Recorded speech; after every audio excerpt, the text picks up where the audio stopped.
Hello दोस्तों, आप सभी को जय मसीह की। Praise the Lord. मैं पास्टर कुलदीप चहल एक बार फिर आपके सामने हाजिर हुआ हूँ प्रभु के वचन को लेकर। और आज जिस वचन के ऊपर हम बात करने वाले हैं वो हमको मिलता है यहोशू की पुस्तक उसके 7वें अध्याय के अंदर। आइए आप सभी मेरे साथ अपने बाइबल को खोलें और निकालें यहोशू की पुस्तक उसका 7वां अध्याय और एक वचन से लेकर हम पढ़ेंगे। और यहाँ पर लिखा है, परंतु इजरायलियों ने अर्पण की वस्तु के विषय में विश्वासघात किया, अर्थात यहूदा गोत्र का आकान जो जेरे वंशी जब्दी का पोता और कर्मी का पुत्र था, उसने अर्पण की वस्तुओं में से कुछ ले लिया। इस कारण यहोवा का कोप इजरायलियों पर भड़क उठा। तो दोस्तों यहाँ पर लिखा है, जब इजरायली लोगों ने अर्पण की वस्तु के विषय में विश्वासघात किया, तब परमेश्वर का क्रोध इजरायलियों पर भड़क उठा और वो लोग अपने दुश्मनों के सामने खड़े नहीं रह पाए। क्या है अर्पण की वस्तु के विषय में विश्वासघात करना? इसके ऊपर हम थोड़े से चर्चा करेंगे।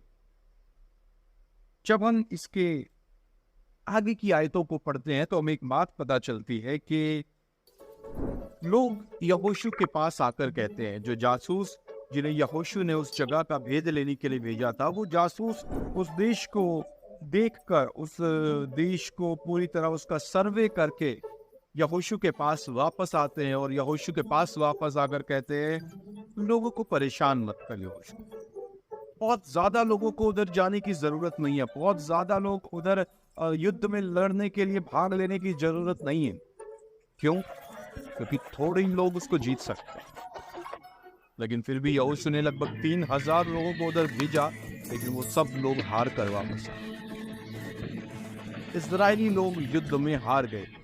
और जब यहोशू परमेश्वर से पूछता है, प्रभु ऐसा क्यों हो रहा है, तेरे लोग क्यों हार रहे हैं, तेरे लोग क्यों मारे जा रहे हैं, तेरे लोग क्यों अपने दुश्मनों के सामने ठहर नहीं पा रहे, परमेश्वर को दुहाई देता है, प्रभु तूने तो कहा था मैं तुम्हें नहीं छोड़ूंगा, प्रभु तुमने तो कहा था मैं तुम्हें जय दिलाऊंगा, मैं तुम्हें इस देश का अधिकारी कर दूंगा, फिर ऐसा क्यों हो रहा है? तो और परमेश्वर यहोशू को कहते हैं, उठ, खड़ा हो जाओ, अपनी गलती को पहचान। आइए इस वचन को पढ़ते हैं।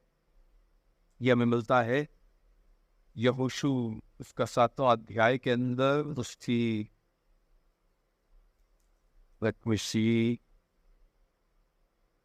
11 और 12 वचन के अंदर परमेश्वर यहोशू को जवाब देते हैं। अगर अच्छा है हम 10 आयत से पढ़े। यहोवा ने यहोशू से कहा, उठ, खड़ा हो जा, तू क्यों इस भांति मुंह के बल पृथ्वी पर पड़ा है? इजराइलियों ने पाप किया है और जो वाचा मैंने उनसे अपने साथ बंधाई थी उन्होंने उसे तोड़ दिया है। उन्होंने अर्पण की वस्तुओं में से ले लिया है, वरन चोरी भी की और छल करके उसे अपने सामान में रख लिया है। इस कारण इजरायली अपने शत्रुओं के सामने खड़े नहीं रह सकते। वे अपने शत्रुओं को पीठ दिखाते हैं, इसलिए वे आप अर्पण की वस्तुएं बन गए।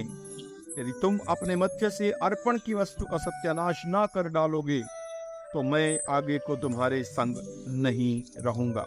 उठ, प्रजा के लोगों को पवित्र कर, उनसे कहे सवेरे तक अपने को पवित्र कर रखो, क्योंकि इजराइल का परमेश्वर यहोवा यह कहता है, हे इजराइल, तेरे मध्य में अर्पण की वस्तु है, इसलिए जब तक तू अर्पण की वस्तु को अपने मध्य में से दूर ना करे तब तक तू अपने शत्रुओं के सामने खड़ा ना रह सकेगा। मैं आपको क्या कहना चाहता हूँ दोस्तों, क्या है ये अर्पण की वस्तु? हमें इसे समझना होगा। हमें समझना होगा कि क्यों परमेश्वर ने इजरायली लोगों को त्याग दिया।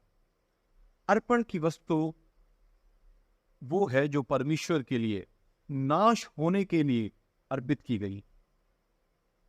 यानी इजरायली लोग कह रहे हैं, प्रभु हम इस वस्तु में से कुछ भी नहीं देंगे।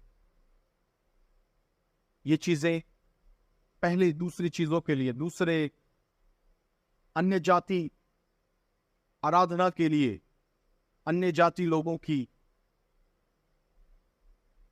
डिवोटेड चीजें थी, तो हम इस चीज को हाथ नहीं लगाएंगे, क्योंकि हम तेरे लोग हैं प्रभु, हम पवित्र लोग हैं और अपवित्र चीजों को हम नहीं छुएंगे। हम उन्हें नहीं लेंगे। इजरायली लोगों ने अभी उससे परमेश्वर के लिए कहा कि प्रभु हम इसमें से कुछ नहीं लेंगे, हम इसमें से कुछ नहीं लेंगे। लेकिन एक व्यक्ति जिसका नाम आकान है, उसके मन में लालच आ जाता और वो कुछ चीजें उनका लालच करके अपने तंबू में जाकर उन्हें छिपा देता, खड्डा खोद कर उन सारी चीजों को छिपा देता और वो सोचता कोई नहीं देख रहा। लेकिन परमेश्वर इजरायली लोगों को चिता देता है, तुमने अर्पण की वस्तुएं, तुमने चोरी भी की है, तुमने छल भी किया और तुमने मुझसे बांधी हुई अपनी वाचा को तोड़ दिया है। इसलिए जब तक उस अर्पण की वस्तु को दूर ना कर दोगे, तब तक तुम अपने शत्रुओं के सामने खड़े नहीं रह सकते। दोस्तों, कई बार हम भी उन चीजों के लिए परमेश्वर से विश्वासघात करते हैं जिनको हमने कहा है प्रभु ये तो अन्य जाति लोगों की चीजें हैं, हम इनका सत्यानाश कर देंगे। हम इनको ठुकराते हैं, हम इनको त्याग करते हैं, हम इन चीजों में नहीं जाएंगे, हम इन चीजों को नहीं अपनाएंगे। जब हम प्रभु को जानते हैं तो स्पष्ट रीति से हमें पता होता है ये चीजें गलत है, हम इन चीजों में नहीं जाएंगे। लेकिन फिर भी कुछ चीजों को हम ले आते हैं और अपने जीवन में छुपा लेते हैं।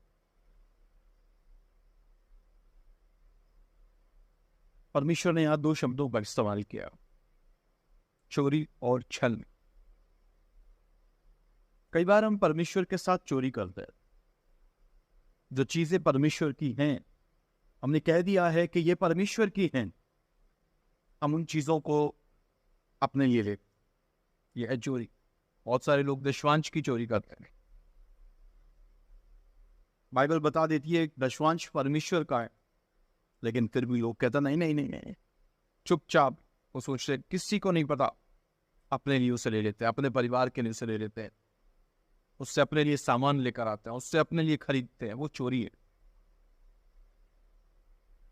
दूसरा है छल। आकान जब इन चीजों को लेकर आ रहा है, अपने घर में खड्डा जाकर खोद रहा है, उन चीजों को छुपा रहा है, दबा रहा है, उसके बाद में उसे लेवल करके चुपचाप बाहर आकर बिल्कुल नॉर्मल है। इजरायली लोग हार रहे हैं लेकिन वो बिल्कुल नॉर्मल है, लोगों के सामने स्माइल कर रहा है, कोई बात नहीं कोई बात नहीं, जैसे कि उसको कुछ पता ही नहीं है।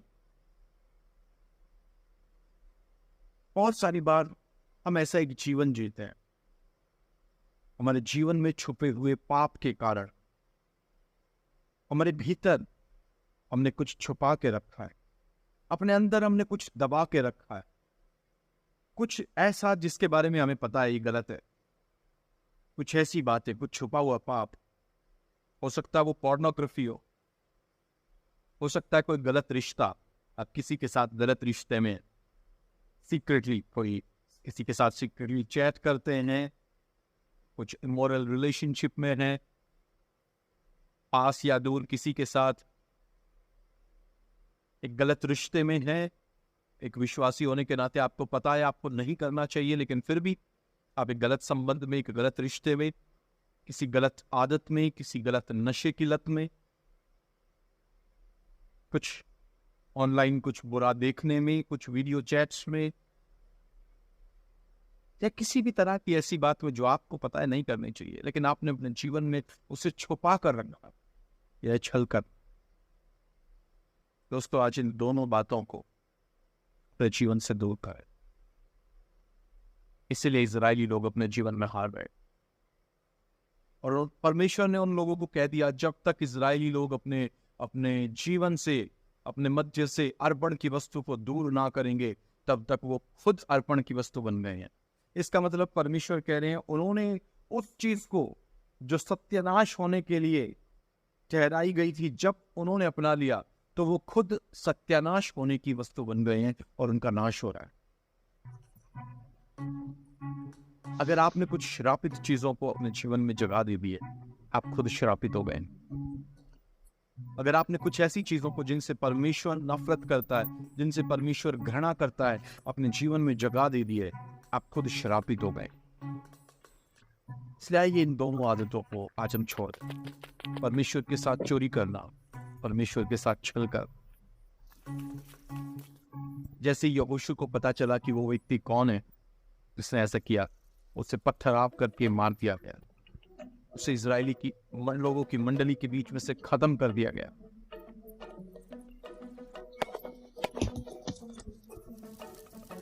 आज सवाल हमारे लिए, क्या आपके जीवन में ऐसा कोई पाप है जो आपने छुपा कर? मैं नहीं बोलूंगा उसको प्लीज कमेंट में लिखिए कि आपके जीवन में क्या पाप है, नहीं। परमेश्वर के साथ अंगीकार करें, परमेश्वर के पास जाएं, प्रभु को बताएं, प्रभु मैं इस पाप से छूटना चाहता हूँ, मैं छल करना नहीं चाहता कि अंदर में एक पाप के साथ उड़ रहा हूँ और बाहर आकर मैं दिखाऊं कि मेरा मसीह जीवन बिल्कुल नॉर्मल नहीं। किसी के पास जाइए, किसी अपने पास्टर के पास, अपने किसी मसीह दोस्त के पास जाइए और अपने उन छुपे हुए गुप्त पापों का इकरार कीजिए। उनको बताइए, भाई मैं इस पाप के साथ स्ट्रगल कर रहा हूँ, क्या तुम मेरे साथ प्रार्थना करो? अगर आप एक कड़ी वार्निंग, एक कड़ी चेतावनी सुनने के लिए तैयार नहीं है, अगर आप ये सोचकर किसी को उस पाप के बारे में बता रहे हैं कि वो आपको डांटेगा भी नहीं, वो आपको कुछ भी नहीं कहेगा, वो तो आपको सिर्फ ये बोलेगा ओ कोई बात नहीं, ये तो होता रहता है, प्लीज ऐसे लोगों के पास मत जाइए।